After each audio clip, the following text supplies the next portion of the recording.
Hello. I'm Julian. And I'm Coach Tom. Coach Tom. It sounds good. It's good to be back, Tom. We are here. It is. We are Team Binge. You threw me off my game. We are Team Binge. We are here to talk about the TV show, Ted Lasso. This is Season 3, Episode 1. This is how it all started. This is how Team Binge, when they write in the annals of, I hope I'm saying that right, of our Wikipedia page, they will talk about this show, and this is how it all started. Thank you, those of you that are joining us, that's how you say that, for this season. Tom and I have done Season 1 and 2 of Lasso. We're excited to get to 3 because we most recently did a show. Tom, I'll let you talk about it. What did we just most recently do? And now we're back to Lasso. Yeah, we did The Last of Us, that HBO zombie-infected, awesome drama show, which was very fun to watch. I played the video games. It was cool, but it was heavy, and it was dark. So to get back to the fun-loving Lasso, where we kind of started our podcasting, I'm super excited to be back, and just love the episode. Loved it. Yep. No, I had a good time with this. Those of you that waited us out until we went back to Lasso, welcome back. It's good to have you. This episode was called Smells Like Mean Spirit. For those of you that are joining us for the first time, Tom and I are just going to go through the episode, do some deep dive, talk about what we liked and what we thought worked and what didn't work. And overall, our philosophy through all of our podcasts is to be more like Lasso. The reason we started doing this is because this show hit me in a way that most shows don't, because I'm a cynic. And so I really enjoyed a positive show with a character that, like, while they could make him a buffoon, is self-aware enough to just, like, choose to be positive, which in this episode they did, and I really enjoyed that. And then the other piece to this is the soccer piece. I've been a soccer fan for 50 years. I know everything there is to know about soccer, and I've had to, football, as most of us call it, and I've had to teach Tom everything he knows about the Premier League and all of the other stuff. No, Tom's our soccer expert, so that's why the two of us combined our forces. So excited to talk about this, Tom, and I'm excited for you to bring the soccer knowledge for those of us that like football. Oh, yeah. I've been reading up on all my soccer journals, watching my Sky Sports. I'm ready to go, brother. Well, what's interesting is, like, Premier League, I don't know what it is. I don't know if it's licensing, but I feel like I see a ton more commercials. I mean, they're pushing soccer. So I think you were on the front wave of something that might be popular. I don't know. I know the rest of the world doesn't care for it, but it's getting big out there. It is, yeah. The MLS is getting a lot of guys that used to play in the Premier League that are kind of later in their careers, so they come back to play in the U.S. because they probably just want to move their families or live here for a while. So the league has definitely gotten a lot more popular over the last handful of years, and I don't know, maybe we got Lasso to thank for some of it. That's fair. Roy Kent does have a joke at some point about, like, when he's deciding to retire, he's like, I'm not going to play in America, which yeah. I think is what you're talking about. Anyways, let's dive into this episode. Tom, you kind of laid your cards down and said you enjoyed it. I'm going to hop in here and just say, coming out of Season 2 of Lasso, like, I love Season 1. Season 2, I was probably lukewarm on. Season 3, my wife will tell you, I came in kind of cynical. Like, I was like, I don't know what they're going to do. But this episode was like coming back and hanging out with old friends. Right. The jokes hit. They didn't try to do anything that was like weirdly like over dramatic. It was pretty light. The Nate stuff, we'll talk to as we get into that. But I enjoyed this. It was great to be embraced by old Theodore Lasso again. Yeah, I agree. I think there's a couple storylines that we'll get to, whether it's Nate or maybe the Keeley and Roy stuff, that I feel is maybe a little bit forced. I'm trying to add some extra little drama here, but it was just fun. It felt like Lasso. It was just fun to be back. Sure. Like you said, light, funny, and enjoyed it. So let's go through the episode. We start, and they do some chicanery up front here. We start in an airport. Lasso's not looking great. Like, he looks a little bit haggard. He's looked disheveled. Okay, he's looked disheveled. That's fair. Yes. His hair wasn't messed up, though, but he did. He had like some extra stubble. It was disheveled. There's something going on here, and I don't know if I think it's purposeful, but I also think that maybe some of Jason Sudeikis' real life is coming into play with what's happening in his character in this. But we start in the airport. They threw me off at the very beginning with the Michelle, I love you, his ex-wife. And then we find out he's got Henry's phone, so that message wasn't meant for him. And he's sending Henry home. And I guess that can kind of explain his general demeanor, is he loves his son, and after 6 weeks, he's got to send him back to the States. Yeah, because it makes it seem like Lasso is heading home. So like during the off season, he's going back to Kansas City, and he's gonna, I don't know, try to rekindle lost love here. But nope, it's all his son. Oh, yeah, I was like, oh, great, they got back together, even though I've never been a fan of Michelle. I'm on record. I don't really understand how you can't love Ted, but it is what it is. It sounds like the guy from State Farm is now hanging out with Michelle. I believe his name is Jake. That reference will stand the test of time, Tom. I have no doubt. When someone listens to this 20 years from now, they're going to be like, oh, yeah, Jake from State Farm, the guy that eventually became president. Anyways. There is a quick line, though, from the stewardess, or not stewardess, like flight attendant, whoever this like, gate check lady is that's dressed up for the airlines, where she says, like, oh, yeah, I was playing the final level of Breath of the Wild. And I just have to call that out because there's no levels in Breath of the Wild. I was excited to hear a Breath of the Wild Zelda joke, but it was poorly written. This is the level of level of nitpicking. We're going to pick on the level of the Breath of the Wild. All right. Fact. I can't wait until we have to pod about the dark Breath of the Wild show that HBO comes out with, where everyone dies. Henry very kindly makes him a Premier League trophy, which, let's refresh here. For those of us that didn't watch the last 2 seasons, so they just got promoted from the lower league into the Premier League. So now they're like the last team, because 2 teams move up, right? So they're one of the Correct. 2 teams that would have moved up into the Premier League, which is the top European soccer league. Just in England, not all Europe. Just in England, sure. The UK, Britain, whatever you want to call them, the ones that all Brexited. Yeah, all 4 of them.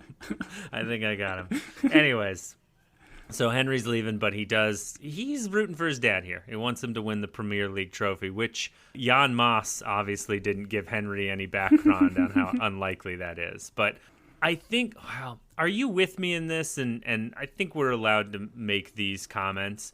The show always slated for 3 seasons. We're in the 3rd season. It was relegated at the end of 1, promoted at the end of 2, and then, Tom, let's put it out there. Are we thinking they're going to win it all? Is that the Lasso storyline? I don't think it is. I still think the show is going to end at 3 seasons, because I think that's what they had their arc. Obviously popular enough, then Apple probably wants them to do more, but I would think it's going to tie up pretty cleanly at the end of the season. And I would bet that they get far and maybe a finals with Nate the Great and West Ham, but they don't win. But, from Ted's perspective, maybe he wins back Nate or, Rupert, and probably not Rupert. Rupert's unredeemable. But I feel like that's more like in the heart of this show. It's not about winning the trophy. It's about kind of winning people's minds and hearts. Sure, just like we did as a nation. Anyways, no, let me not. I'm not going to go down that road. We'll stick to one battlefront, which is Lasso. No, I'm with you. He has always said winning isn't everything. It's about the effect he has on these people's lives. So I'm with you. I think they almost set this up, and I will honestly kind of be disappointed if they make this season about that. But yeah, Ted Lasso has never disappointed me before. So this lady that beat all the final bosses of the Breath of the Wild steals this child and I guess sends him down to an airplane. What was going on? Yeah, where are here? they going? They're not at a gate. She just takes his hand and just starts walking him through. So I don't know. Maybe it's some special VIP Premier League coach thing that you get a personalized attendant taking your kid all the way to the gate. Well, I mean, kids are typically escorted by someone, but this is Europe. There's no rules. They're just sending that kid anywhere, right? Yeah. Ted, being sad, calls Dr. Sharon. It's nice to see Dr. Sharon is around and that Ted is still, I guess, doing therapy remotely over the phone. Sharon seems to be living her best life, which is great. And this conversation where Ted is kind of going through his feelings of Henry leaving, I like this. It's intercut with him taking down all the activities we see that he's done with Henry while he visited. So the blanket fort, the Legos. And what was very fun, and Tom knows this, is I spent the day at Legoland. I don't have a family. I just wandered Legoland. And so watching this the second time on my phone while waiting in line in Legoland and watching all of the Legos, I was like, oh, this is appropriate. Somehow this is meta, maybe? I don't know what meta means, but people use the term. So I enjoyed it. It was fun. I mean, I'm a huge fan of Lego. I've got a handful in my desk downstairs. Also doesn't have a family. So put him on a list. Put him on a list, people. Put both of us on whatever list that is. Listen, like Lego's, it's a state of mind. But there's, I like how they probably wrote on these little Lego characters. Like they kind of made all the different, like little Rebecca and Keeley and I think what we eventually see Nate, who's kind of like in the stands but by himself. That we get I didn't kind of know a call what Lego to later. that was. They had to they had to tell me what that was, who that was later. I enjoyed it. I'm assuming you own the Lasso set at this point, or at least it's traveling to you from Europe. No, man, if there was a Lasso set, I'd buy it in a heartbeat. There is I think it's New Camp Stadium or something, like either Barcelona or Manchester United. There's a massive, like $500 Lego set you can get of one of the soccer stadiums. It's pretty dope. Nice. So if they make a Chelsea one, maybe I'll get it. Lego's out of control. They're like, listen, people will want to build anything. They're like, oh, your grandma's attic? Yeah, we've got a set for that. And you're like, I don't want to build my grandma's attic. A lot of bad things happen there.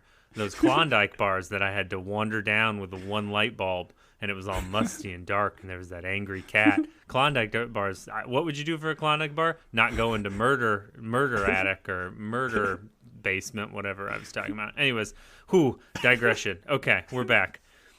The thing I think that is important out of this conversation with Sharon, and we get to the crux of it in this episode, is Ted coming to he can't see his son, who he loves dearly. His marriage, although I think it was dissolving beforehand, is now done. The question is, like, why is he sticking around? And he talks to Sharon about that. Her response is, listen, you don't quit things easily. That's something he's talked about before. But this is also brought up at the end of the episode. So I wonder if this is the main theme of, like, to Ted, why is he sticking around? Because as we see through this episode, a lot of the players have shown, like, a ton of growth from who they were. And so he's obviously made that effect. So if his goal was to, like, make these guys into a better team, better teammates, better people, he's done that, or at least he's put them on the right track to do that. So now it's kind of like, I'm losing time with my son, which, once again, Tom and I don't have kids, so we have no way of relating what it's like to be away from our children. That's not true. We both have kids, and it's great to be around them. But did you say, I mean, that's the theme, right? At least that's the big question they're trying to, I guess, answer or have us contemplate as we work through this. Yeah, I think you're right. I think even later when he finally talks to Henry as he lands, he kind of, again, reiterates to Henry, like, hey, you know why I'm out here? And he's trying to, pump up his father. Yeah, you're going to win the trophy. And he's trying to kind of justify it by saying he's got stuff to do here. And, I mean, I don't know. There's stuff he needs to do here, but you could make another argument that there's plenty he needs to do, and he's missing out on a lot of prime time with his kid. Sure. So I think they are going to probably tug on that pretty hard. But there are, like you mentioned, there are a couple beats in this episode where Ted's going to go and, like, step in and, like, help out the team when they got back, or they started reading the news, right? And the news said, oh, we are all picked last, and Ted's going to go and intervene. And no, we get Jamie coming in and intervening and kind of settling the team. So I 100% agree with you. I think that's where they're going with this. Sure. We're back in the office, back in Rebecca's office. We've got Rebecca and Higgins. Once again, just fun to be back with the old team, especially now that everyone's on the same page and getting along. Not that they weren't in season 2, but like they've all grown as friends. Rebecca's upset because everyone has them dead last. Ted takes issue with this. She's like, everyone's predicting that we will be last. And he's like, well, I predict all their predictions are wrong, and we're in a prediction Mexican standoff. Unless you're in Mexico, then it's just a standoff. It was great. It was great. You see this is the other theme that's developing, is like Rebecca very much, while maybe she's gotten past some of the Rupert stuff, still just hates the idea of his team winning. So we've got a little bit of a proxy war between Rebecca and Rupert with these soccer teams, which is interesting. And Ted's like, you kept saying him, it's they. Like, he keeps correcting her as she's talking about the team. And he does do the same beat of the joke where she's like, I talked to the owner of the Sun, and he's like, you talked to God? And she goes, Rupert's team is predicted to be first or whatever, and he's like, Rupert's playing? Like, that those two jokes very much were like in beat with each other in terms of a callback. At least I felt like the delivery and everything was very similar.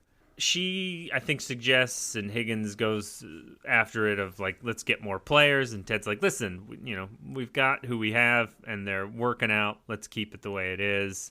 And she's like, well, the Ted I talked to last season said we were going to win everything. And he's like, I did? And I do appreciate this. They're reminding us how that ended in season 2 with him, hey, let's go win it all. So it was good. I appreciated them reminding me of what Ted said before he shot Pellegrino, I don't know, sparkling water everywhere.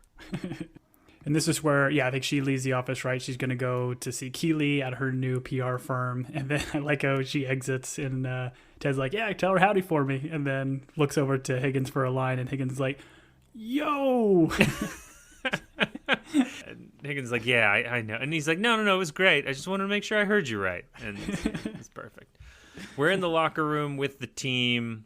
It's good to see everyone. Everyone looks remotely similar. There's some, maybe Jamie has made some choices here, but Jamie's always been, to his credit and to his own, I don't know, promotion, always been very good at this. Style, fashion stuff, as he puts it. He's always been very good at the fashion stuff. He's an icon. That's what his hat said in that first season. I do feel like his accent has gotten thicker. Is that just me?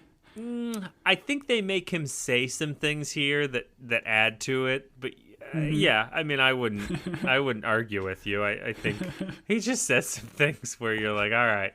And it's, once again, it's so great that actor, I would say he played a huge, like, he was big into all the storylines in season 1. Season 2 kind of took a backseat, and like, it's nice to see him literally become like a team player. He just gets to throw out a line every once in a while instead of being like the main foil to Ted. So it's nice to see he's a team player, but he also says something like, listen, you guys, we're all a team now, and that team is me, or something like that. There's still a little bit of arrogant Jamie hiding back there. Of course. Talk to me about Jan Moss's statistics, Tom. Is this stuff true? Yeah, he talks about the idea that, the teams that get promoted from the lower league into the next league are more likely to get demoted. I think it's absolutely true, because it's like going from AAA baseball to the major leagues. I mean, it's such a huge jump that very, very rarely do teams perform well once they make that jump to the Premier League, with the exception of Leicester City, which was a Cinderella story. It had to have been maybe 4 years ago, where they won the Championship League, got promoted to the Premier League, and that very next season ended up winning the Premier League too. Oh, really? It was beautiful. Yeah, it was poetic, and it was so fun to watch, like, them go through the season. And ultimately, I think Chelsea, one of my favorite soccer teams, they kind of helped secure the victory by beating Arsenal or Liverpool, somebody at the end of the season, to award them with enough points to win. So it can happen. Nice. We find the coaches talking, Roy and Beard. Once again, good to be back with them. Good to hear the F-bomb repeatedly. They're talking about Hoosiers. I had the same question once Roy asked it. Why are they called Hoosiers? Which, Tom, if you'd like to take this moment to deep dive us on Hoosiers, which is a Gene Hackman college basketball or high school basketball movie. I got to be honest, I've never seen it. But, yeah, what's Hoosiers mean, Tom? Yeah, I had no idea either. I knew this was a sports movie, but I looked it up. I was curious. So it's a theory attributed to Governor Joseph Wright, derived Hoosier from an Indian word for corn, husa, and an Indiana flatboatman taking corn or maize to New Orleans came to be known as Hoosa men, later known as Hoosiers. So there you go. I feel like I'm farther away from it, if I'm being honest. I feel like... I guess guys that moved corn back in the day, they're now known as Hoosiers. So everybody in Indiana is now a Hoosier. Got it. All right, well, good for them.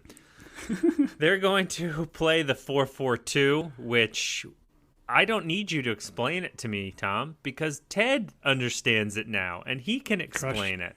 I did appreciate Roy's reasoning is like, listen, these guys have been playing it since they were kids. They're going to know where they need to go without much coaching. And you kind of see this, like, Roy doesn't want to step outside the box. He's like, let's just do what's familiar, because I guess he's feeling inadequate because Nate was the tactical genius. Did you feel like we saw, like, tactical genius out of Nate? I don't know. There's a lot of questions I have about Nate as a character, but one of them was this, and maybe it's just recency bias because I hadn't gone back and watched those other two, but were there times where Nate was just like a genius in terms of tactical soccer stuff? He had a couple scenes, like when he got coined as the Wonder Kid or whatever, it was because he decided to change it up and like add an extra guy in defense to then get like the counterattack. And I think he had that big scene too where he confronted everybody in the locker room and told them like what they were doing wrong. And so he kind of knows like each of the individual players, like what they can do to get the best from themselves. So we talked about, I think, in previous pods where, I mean, there's only so much a soccer manager can do for the team, like especially when the game is going. Yeah, they're like, kick the ball harder. Yeah, just score already. Or kick the ball softer. But a lot of it is just putting the right players together in the right scheme. So the idea that Roy's putting him in a 4-4-2, very common, like youth soccer kind of thing, it makes sense in this instance. Okay. But to your point, that's what the show wants us to believe, and I'm perfectly fine with that. It's just saying, like, Nate may not be the greatest guy, but he is a steward of the game and understands, strategy and concepts, and is going to probably do so with West Ham. Got it. And West Ham is the Uber dog, not the car that picks you up when you've been drinking. But this is the opposite of underdog. I don't know. Yeah, and I'm sure this is all a rights thing about, they got the rights to use West Ham, but I mean, come on, I'm sorry, but in what world is West Ham the Uber dog of the league? It's just not a thing. They're a very middle of the table team. They're fine, but they are not top of the club. Yeah, middle. Yeah, you and I have been saying this for years. Middle of the pack, middle of the field. I mean, what does West Hampshire have that other teams, don't? So. I mean, they're Northern Britain. No one from Northern Britain ever is very good at soccer. Tom, I don't know who West Ham is. I just know they're a real team. So, and that they play in or around the United Kingdom. Is that? Yeah, they are directly out of London. Their stadium is actually called London Stadium. Very, very unique. Got it. And London is a city in the United Kingdom, so we were both on the same page there. You and I's knowledge of West Hamchester is the same, I would say, right? You would agree with that statement? Sure. I mean, not to go too deep into this, but like my knowledge of West Ham came from a Elijah Wood movie called Green Street Hooligans, which also has Charlie Hunnam in it. It's a fantastic movie, kind of talking about like the firms or these kind of hooligan groups that follow these clubs and they follow West Ham. So if you're looking for a movie and you want to know a little bit more about West Ham, go check out that movie. It's great. Right. That's the one where he has to carry the ring all the way to the soccer stadium, and then he destroys it. Anyways, we also did Rings of Power. If you want to watch Tom and I, or listen to Tom and I absolutely lose our minds. Not in a good way. Anyways.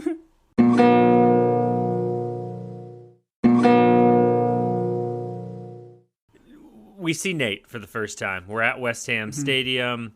Nate drives the Mr. Bean car, but it's colored green. We have this villain music that made me think of anytime Groot shows up in one of the Despicable Me movies. Like, I was like, okay, got it. He's a villain.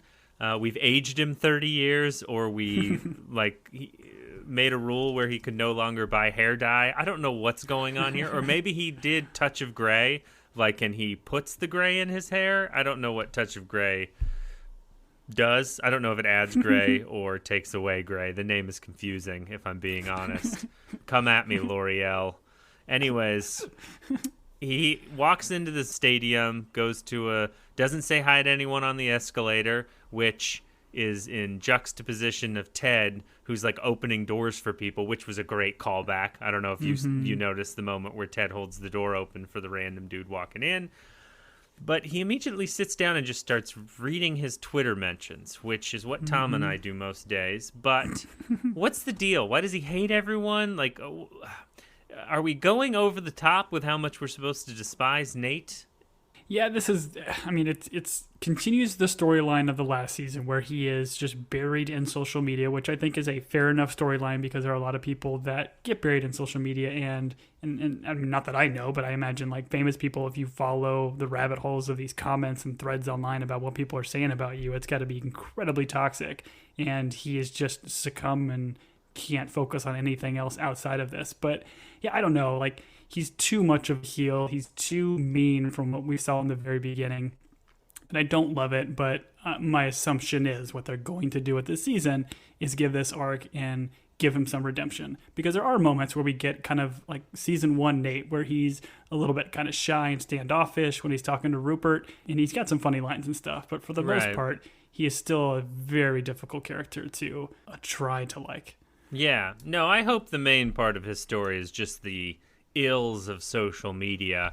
You can follow Tom and I on Twitter at Team Binge. I don't know any of the other social media stuff, Tom, but the joke was, anyways, you'll get the joke if you listen to this. We meet Keely. Good to see Keely. She's looking great. She's looking very fit. Rebecca has joined her for lunch. Keely's talking about how cheap the office is, and Rebecca has a great line where it's kind of sad, but it's also a great line where she's like, one man's grope is another woman's gain. So Keely gets the cheap office, tinted windows, and the tinted window thing was great because Rebecca and Hannah Waddingham just does such a great job. So she's like, "Ooh, but that is kind of great." Like just the way she goes, it was a wonderful moment. It's good to see these two still hanging out. Mm-hmm. And poor Keely here too. Like she immediately starts crying, and as she's crying, she's like, "I have to schedule these cries because I'm too busy," and it's heart-wrenching, whatever. But knowing that Rebecca's here, I think Keely makes a joke like, "And I double booked my crying session with you coming for lunch." That's great. Tom, what time of day do you typically schedule your crying session? Crying sessions are usually between 1 to 1:15. 1 to 1:15. Good 15 minutes. Mm-hmm. That's good. Right after lunch, I feel a little bit heavy. I can get it all out. That's good. I schedule mine 2 a.m. to 4 a.m. I do it outside of my children's room. They are in therapy because they're convinced the house is haunted by an old elderly woman ghost, and they can't sleep between 2 and 4. But that's not my fault. I feel great afterwards. I feel refreshed, and I always put on my crying gown, which is an old 1800s white gown, and I just wander their hallway crying. So now I can see why they're in therapy, but that's not my fault. Worth it. We're back at training. The team is talking about all the negative reviews they've gotten. The funniest bit was the Paddington joke where they're like, Paddington has us at 0 marmalade sandwiches, which is that, I don't know. Kudos to whoever wrote that joke. It tickled me. Yeah, I mean, it's a classic, like, British comedy, and if you have not seen Paddington or Paddington 2, like, do yourself a favor and go watch those movies. They're fantastic. I actually think I enjoyed it more than my children did, which, once again, they're too busy not sleeping, so that might Well, you're a big my marmalade fan, so. Oh, I love marmalade. 5 out of 5 marmalade sandwiches. Roy listening to Beard and Lasso go back and forth and him just being like, what are you on about, is just great. Good to be back. Yeah, very season 1 stuff where like what Beard eventually says, like, ooh, we want to have class outside. Ooh, and they're like kind of like raising their voices, and Roy's just got no idea what's going on. Right. He's like, we are outside. What are you on about? They talk about Kenneth with the Kit Man, and was Kenneth in the last episode? I don't remember. He's like, oh, he wasn't a cult, and he's corrected by the Kit Man. But do we remember Kenneth? Was this someone that we should know? I don't remember. I mean, we know they were bussed around to a handful of places, but I don't know. Maybe we had like one quick shot of him, kind of a deal. But finding out that he's not part of a cult. He is a cult leader. Is very much like Creed, right? And they're making a Creed Bratton character. Sure. Yeah. He's like, you make more money as the leader of a cult, but you have more fun as a member of a cult. I know that game. We're back in Keeley's office. They talk about the advantages of crying, and this is a family podcast for children, so we won't necessarily go into how she describes the greatness of crying, unless you have a way. Like, go ahead. No, it's like tying your shoes of the soul. Pun intended. Oh, that's good. I like it. I like it so much. Rebecca, she talks about Rupert a little bit, and Keeley can kind of see her obsessing about it.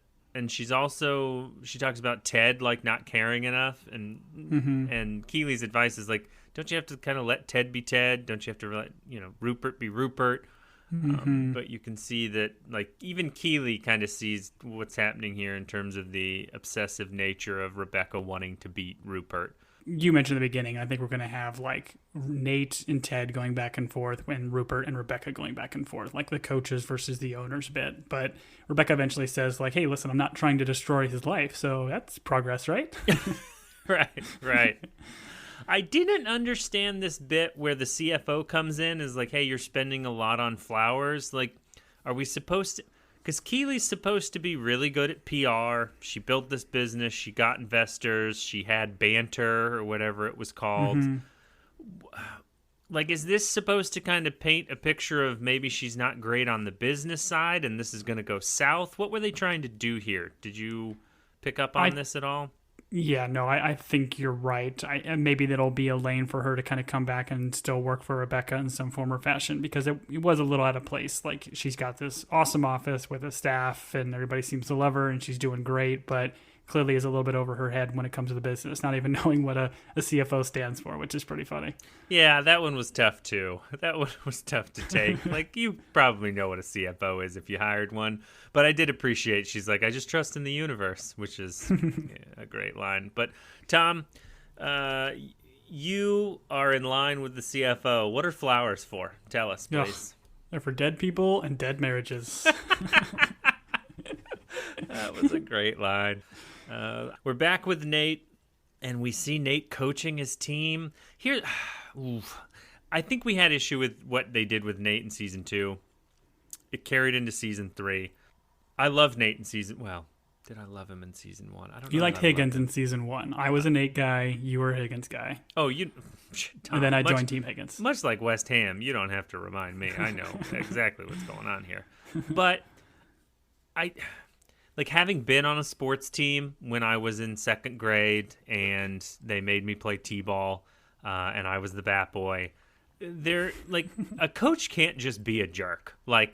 I'm assuming all these professional football players are being paid tens of hundreds of dollars. So it's not like they can't tell this coach to, I don't know, sod off. I think that's a British insult. And... I don't really understand. They're oh, we're going to make him be a jerk to his own team. Everyone knows, jerk coaches, unless they have, a lot of other qualities, I don't think they last in professional sports because you can't treat professionals like that. He's oh, this is the dum-dum line. You be on the dum-dum line. Hey, you replace dum-dum. I was I don't know. Wouldn't one of these players just punch Nate in the face? You're right, because... And this is, I think, what the show is trying to do is show the different and very, very ends of the spectrum, coaching methodologies, where Ted is fun-loving and going to bring the players together by treating them like human beings, where Nate is going to belittle them and be terrible. And the only argument you could make is, okay, well, if he's winning tournament or championships every year, then yeah, maybe he can get away with being a jerk, and the players will give him leeway because they know he's such a genius or whatever, but he's not there. And you get it in the interview later, he was scrubbing or washing shirts and jerseys 2 years ago, and now he's leading a Premier League team. He shouldn't be as arrogant, as much of a jerk as he is now. Well, they haven't played a game, right? This is all off season? Yeah, it's all preseason stuff right now, yeah. Okay. Do you think maybe he's allowed to be a jerk because he's balanced by his dashing assistant coach Disco? Man, we got maybe 5 seconds of Disco, and I want so much more. He's great. More Disco, man. Just because my name is Disco does not mean we get to party. It was, I'm going to be interested to see the dynamic between those two. Like, did Nate bring this guy on? Was this Nate? Typically, a coach brings their staff with them, right? Nate was like, "Oh, I'd like Disco to join me." I would assume he's assigned. I don't think he brought this guy on. But Okay, we'll see. you think he's a Rupert hire? Probably. I don't know. In the notes, I'm reading it right now. I wrote, "What the heck is happening here?" Which I think we talked about. Because then he's called Rupert's assistant, who I think she likes white roses, is all I'm going to say, which I think stand for death. He's invited to the Death Star office. Like, what is happening here? The show was like, listen, I think the audience is going to wonder if these people are evil. Let's really, like, decorate this. Does West Ham's offices look like this? Surely they don't, right? No, this was so great. Like, we already know he is a villain in Rupert. So to see him sitting in that chair, all in black in the background with this big circle window with little carve outs, it is 100% like Emperor Palpatine stuff. Made me laugh out loud. And then it kind of recontextualized the assistant and almost made her seem like a First Order general or something from Star Wars. Right. It's so good. So good. I loved it. They have a good laugh about the predictions, how Richmond is going to be 20th because there's no 21st. Really, he had a group of comedy writers write him that joke, and he just carried it around. This is a funny bit where they're towing Nate's car. And see, this is what I don't understand. Like, Nate with Rupert, he's like old Nate. He's like unsure of himself and awkward. And then, I mean, they try to kind of show us it in the presser later on, which we'll talk about. But I guess he's intimidated by Rupert because Rupert hired him and has the money. But I don't know. This is a weird.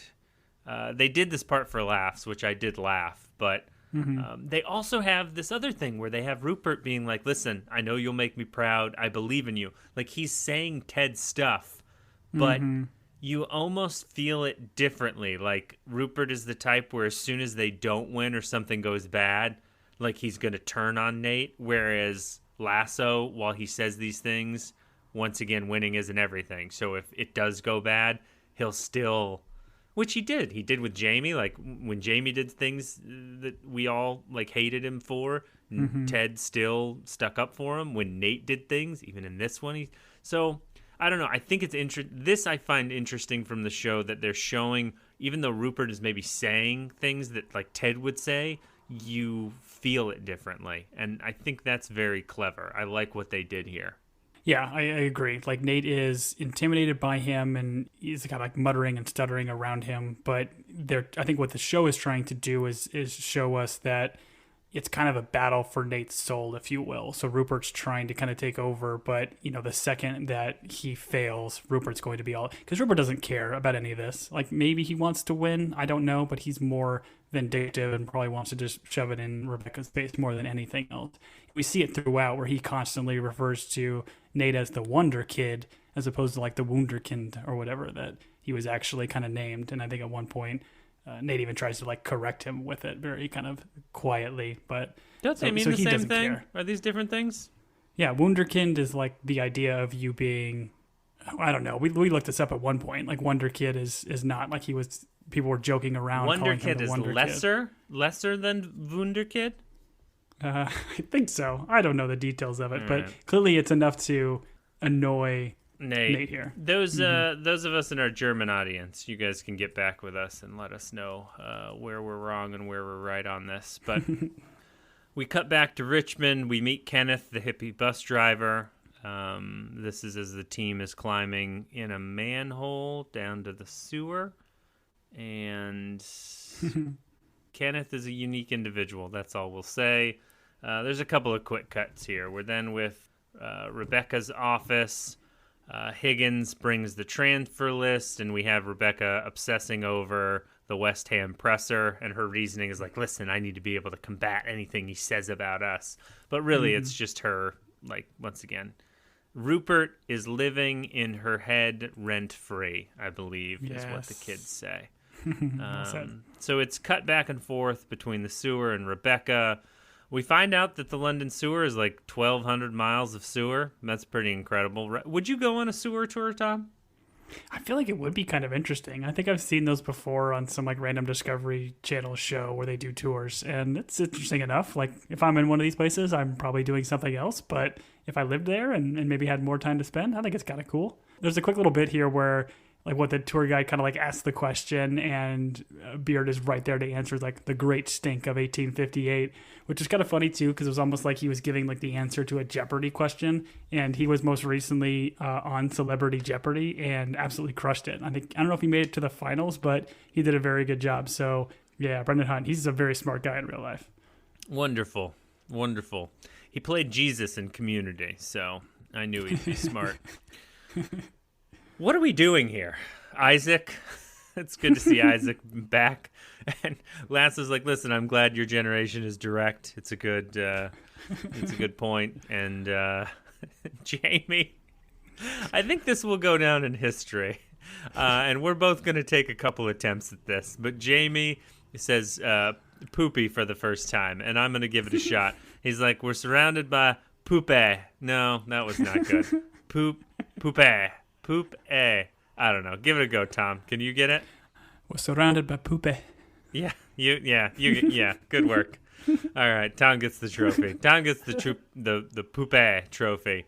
Oh, man. Should we just spend the next 20 minutes trying it out? It's that Manchester accent, I guess, but or Liverpoolian. I can't remember where they said he was from, but yeah, it's just great. I love how they went even heavier on his accent here. And to your point earlier, like he doesn't need to be the star of the show. He can give these little one-liners, and I will love this character for the rest of the series. He can have that bowl cut parted down the middle and just say poopy, and we'll love him forever. Lasso's whole bit is, listen, this is an internal sewer system where they use a bunch of interconnecting tunnels and sewer to get rid of the waste. And he's like, listen, we need to be a team of sewer system where we help each other, like funnel away the negative thoughts, which I don't know if you've ever heard of it, but there's like I can't remember where I read it, and I think we've talked about it during a Lasso, but like when you tell other people good news, it like multiplies the happiness, and then when you express and share like negative news and bad feeling, it kind of dissipates and spreads it out a little bit, so it's not so heavy for one person. I feel like that's what Lasso's getting at. He's like, we need to work together to like the negative stuff, just encourage each other and push the poopé away. Yeah, they got to keep the flow. But I like the idea of them bringing to the sewers, because you're like, okay, this is a moment for Ted to do some sort of a symbolic gesture or speech to bring it all together, which was great. Yeah, it's a little bit of team building in the sewer system of London.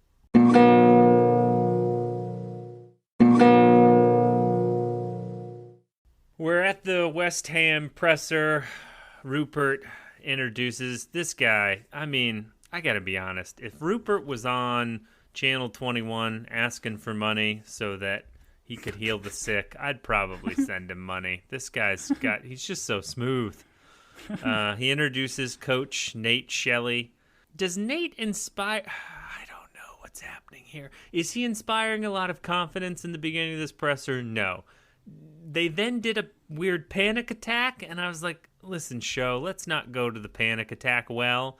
And then we went to the weird spitting well, and I don't know. This whole bit, I was like, I don't know. I don't know how I felt about all this. We talked about it when he first did it against the mirror, and I felt like it was gross and weird when he did it there, but at least there was like symbolism of him like spitting on himself or spitting on the mirror or something like, hey, don't be, I don't know, like be more confident in yourself or whatever with it. But the fact that he just like spits on the floor here and this gives him some sort of superpower, like eating spinach from Popeye, it's just goofy and weird, and I don't like it.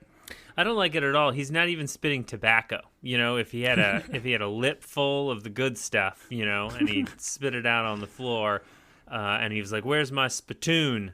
That I would understand, but I don't know. I was a little bit scared they were going to have him be like Meek Nate during this, and I was like, well, no one's going to buy that he's the coach of a team. And then they're like, oh, we'll do the panic attack under the table. and then he spits on the floor, and all of a sudden he's a jerk.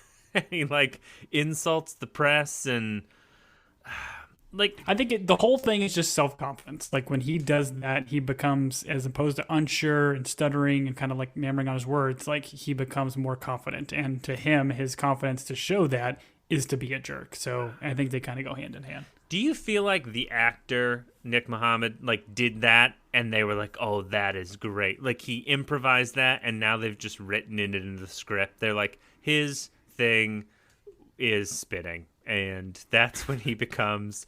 I also didn't like he insults the press. What I would have appreciated here is like, let him talk ball, go like in-depth soccer stuff, and like show that he's the Wunder kid rather than, once again, I don't know, it felt cheap, I guess, if I'm nitpicking. Like I want Nate to be a little bit more complex than this.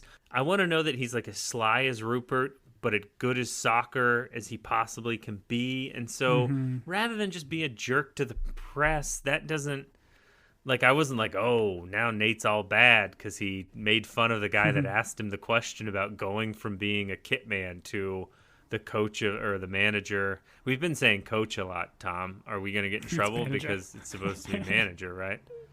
Mr. Manager. We just we talked about it. Good one. We talked about this last season, though, right? Like when he We've talked about all this every season, Tom. Well, but when he turns full heel and starts yelling at Ted at the end because Ted didn't show him enough gratitude or didn't appreciate him, like all of that was bollocks. Like he had done that the whole time. You know, Nate here is just trying to justify his actions, which are silly. And I'm with you. You said it very well. I wish he was a little bit more complex and not just a heel for the sake of being a heel here. Yeah. Obviously, during the press conference, something's got to come through on everyone's Twitter, and what it is the picture of Richmond climbing into the sewer. We didn't touch on this, but the moment where the guys working on the street see Richmond, and they're like, "Is that Roy Kent? Yo, Roy," or "Hey, Roy," and he's like, F off. Like, get effed. They're like, "Yeah, that's Roy," and they start laughing. That whole back and forth was just wonderful. I don't know. I'm going to say the complexity of Roy. It's not really the complexity. Just how Roy swears is absolutely hilarious to me. He's great. But Nate, I mean, man, really crushes this presser where he's like, "Oh, I bet they train in the sewer because their coach is so poopy." And he doesn't even say poopy the right way. We're in the locker room. The coaches are chatting. We're talking about the Wonder Kid burning Richmond. And I think this is the moment where the team is like now reading all of the mentions and they start to go negative. And Lasso's like, I should say something to him. And Beard stops him. And I appreciate this about Beard. He's like, you know, you gave him the speech earlier. Let's see if it sticks. Like, let's see if the kids can govern themselves. And sure enough, Jamie, bowl cut Jamie, looking like a Carter member. And that's of like the boy band Carters. Maybe too soon. Sorry, R.I.P. Jamie's like, "It's just poopy. Let it flow." I can't do it, Tom. You do it. I can't do it. It's just poopy. Let it flow. I got a little Scottish. Irish. That's what you get. A little Irish there. But to your point, I feel like they are laying this groundwork with this scene right here of Ted not being needed at the end of the season. Like it's going to run its course. He's going to put all these people on the right track, and this is the first inclination that we get that Ted has rubbed off on these people, and there's, to answer his question, like, why am I still here? He won't have a reason to still be here at the end of the season. That's a good point. That is very good. Rebecca is upset. I think this is where she's talking with Ted, and she's like, everyone is laughing at us, and she brings up Rupert, and she's like, please fight back. I need you to fight back. I do appreciate she's like, did you see what Nate said about you? Are you going to address it? And Ted's like, nope. And I did get the sense with like the dishevelment of Ted in the beginning and some of the stuff that he plays here, I was a little bit worried that they were going to have him fight. And instead, you know, he does what he does here at the Richmond presser, which I really I don't know. I thought it was, and this is one of the reasons why I love the show from the start, is just the positivity stuff that they take and the things that they do that is, like, I think our normal human nature is when we're insulted to fight back and, like, to try and hurt. And Ted takes, for lack of a better word, the high road here. And I really appreciated this because I got to be honest, I was scared that they were going to make him do an un-Ted-like thing, but he doesn't. Yeah, and I like that too because Rebecca's like in the background and watching this, and you can tell she's kind of like grinding her teeth, wanting Ted to step out and call out Nate or do whatever. But ultimately, when Ted starts being Ted, and then we get the little text from Keeley saying, "Yeah, like good job letting Ted be Ted." Like that is great, and I'm glad they didn't like regress here and try to have another turn because we've already kind of been through, I think, some of those storylines, and it's cool to see like Rebecca have a little bit of a doubt, but then the second Ted starts being himself and joking around with the press, it's all understanding like, okay, this is our Ted, this is what we need, not what we're not going to play Nate's game. Right. And this is the presser where he says nothing but nice things about Nate. You know, they give him the opportunity to insult him. He doesn't take the bait. He makes fun of himself. And I appreciated the comedic beats of this because they made it awkward. Like, Ted had to kind of fight through. People were like, is he really doing this? Like, is he being this hokey? And he's like, and he does the, like, I'm so dumb setup. And it doesn't work initially. The room is like, what is this guy doing? Like, really? Are we still doing this weird, hokey Kansas City thing? But then he slowly wins the room. And did you have a favorite part of his I'm so dumb or any of the jokes that he made during this? I don't think so. I feel like I liked the one anchor or lead correspondent of The Independent, Marcus Adebayo. So Trent Krim is gone. I can't remember like what, because he quit, right? Like after he said doing he that was story. done at The Independent at the end of season 2, and that's when I think he locks his keys in his car, and he's like, "That's right." But yeah, so we don't know. There was no Trent Krim. He's active on Twitter, but I don't know what he's doing in this world. I'm sure they'll bring him back. But so, yeah, I'm excited to see what they ultimately end up doing with him. But there was that other reporter that's like kind of sitting in the front, and he's like very unsure of himself and asking questions. Like he's the one that raises his hand and says, yeah, why are you so dumb? Like, right. Like that guy. He was pretty good. Yeah. But I don't know, the Kevin Costner one was good. What was that line? He was like, oh, I'm more corny than Kevin Costner's Outfield. And it's a Field of Dreams reference, but they don't play baseball out there, so no one gets it.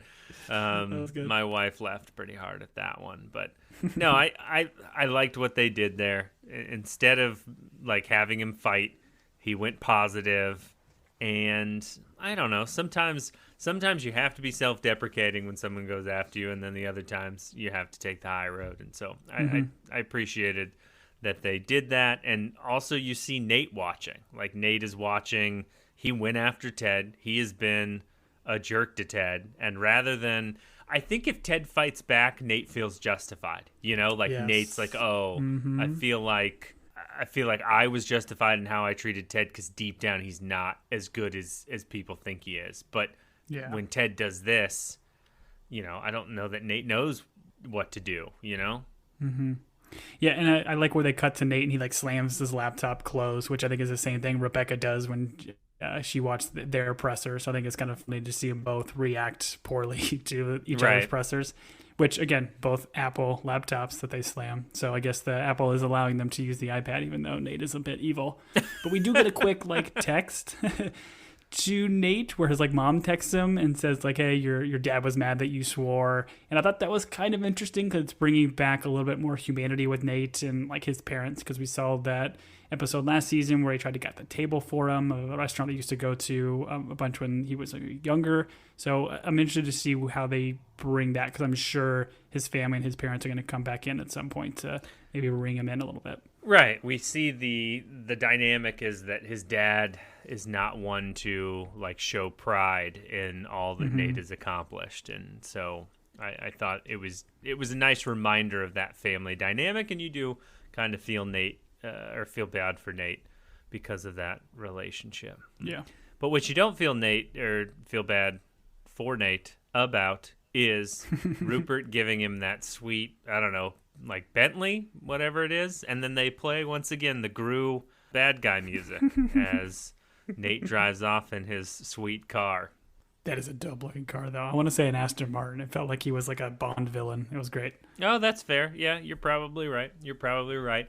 Speaking of Bond villains, we catch up with Phoebe, the foul-mouthed grade schooler.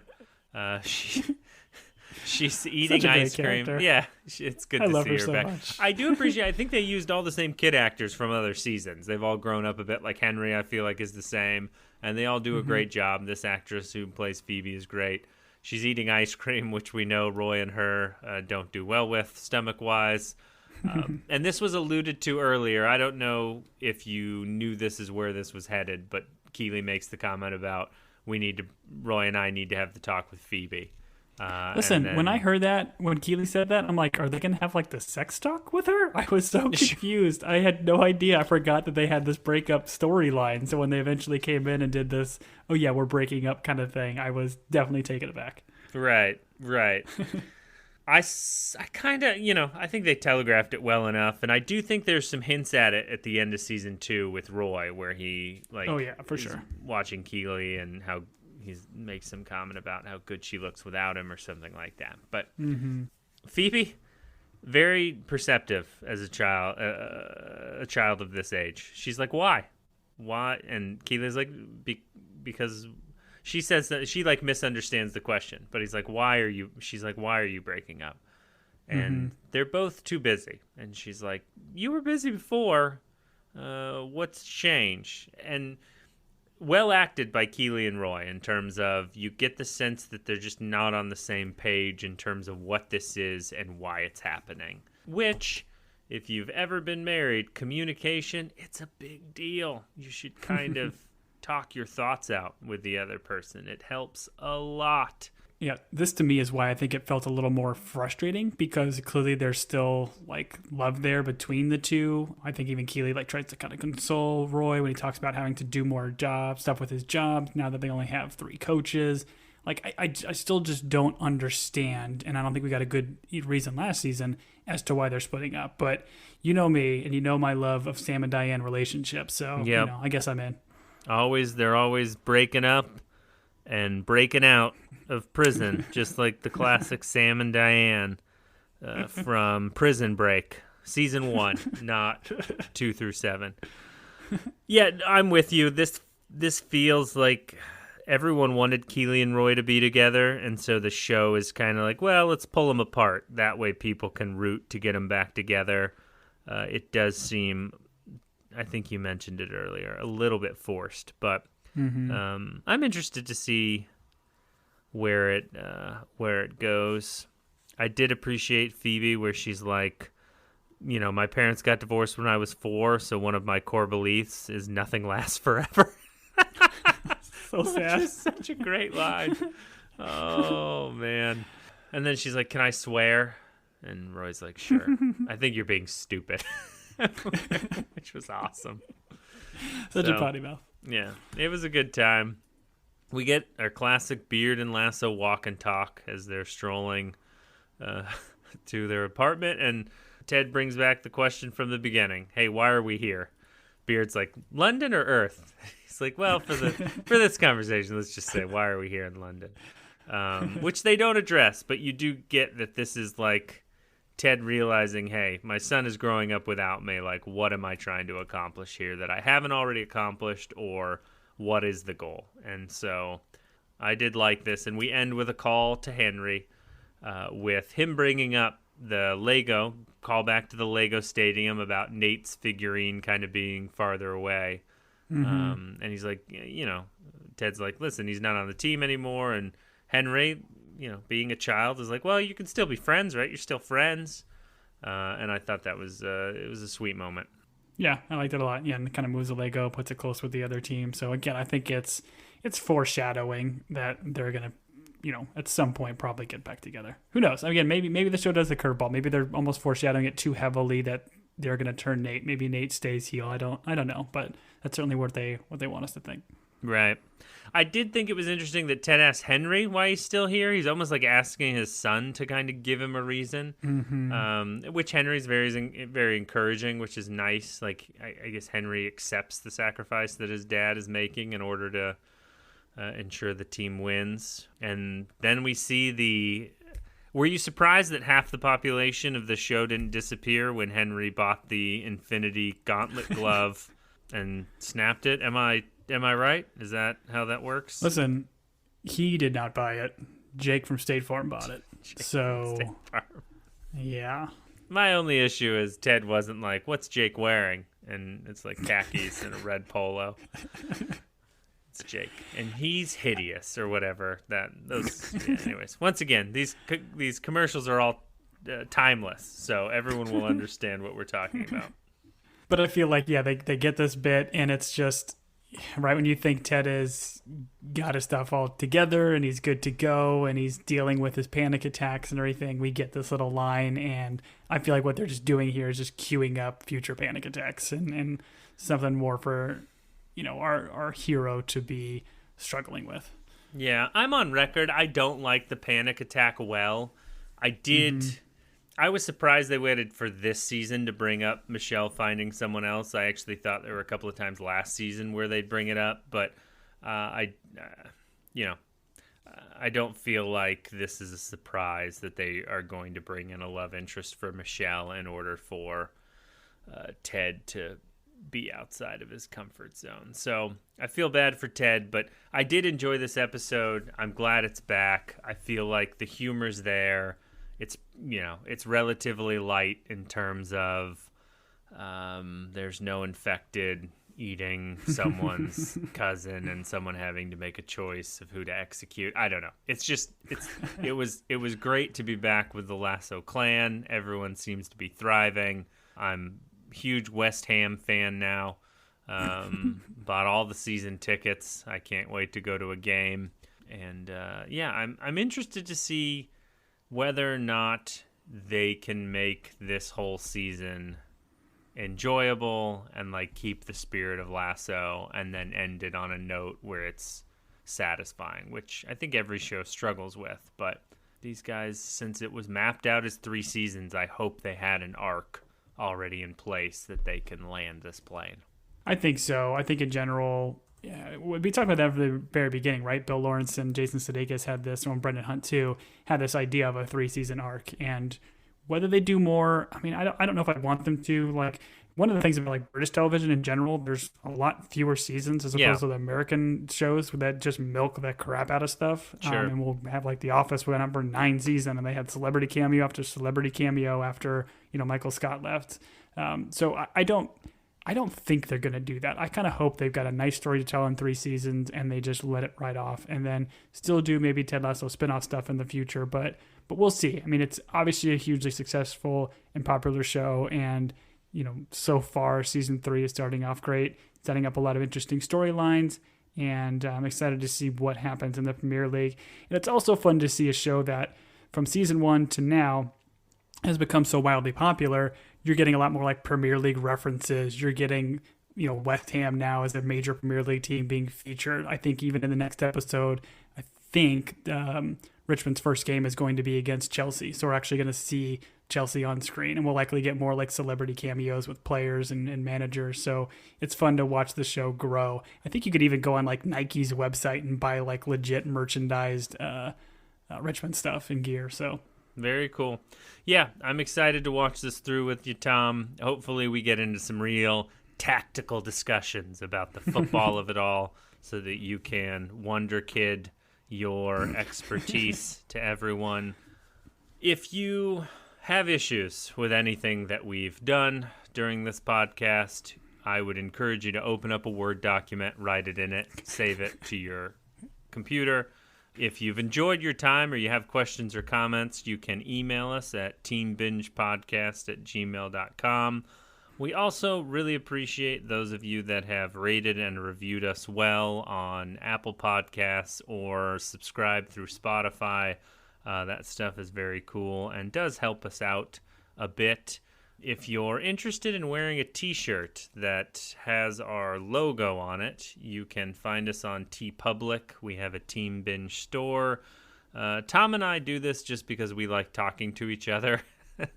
And there's apparently other people in the world that like listening to us, which it's not lost on us, and we do appreciate those of you that do. And we love hearing from the listeners. So you can reach out to us at any of those mediums. Did I miss anything, Tom?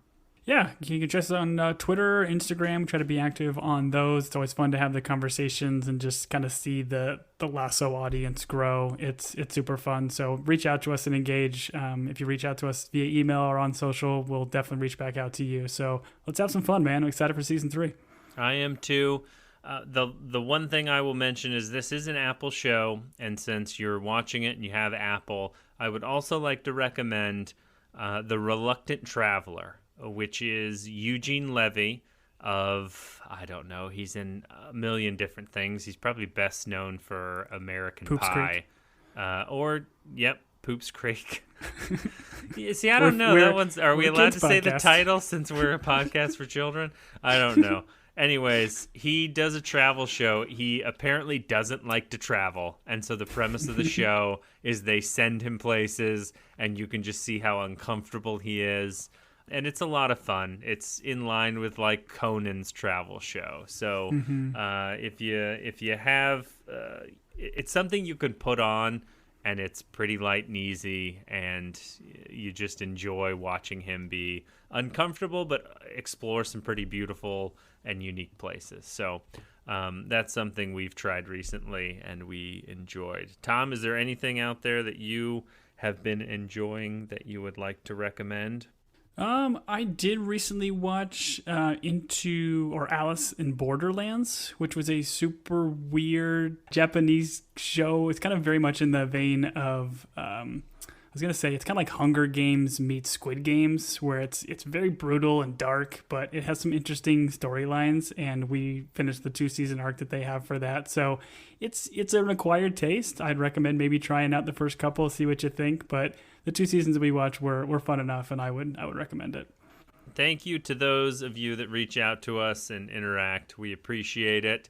We will see you next week for Season 3, Episode 2 of Ted Lasso, which is called, Tom? London Bridge is Burning Down. Whew, sounds like a rough one. I'm assuming Rob Lowe shows up as the fire chief captain. Because he can't stop being the fire chief captain in shows. We love you, Robbie. Anyways, I have been Julian. And I've been Coach Tom. We'll see you next week, everybody.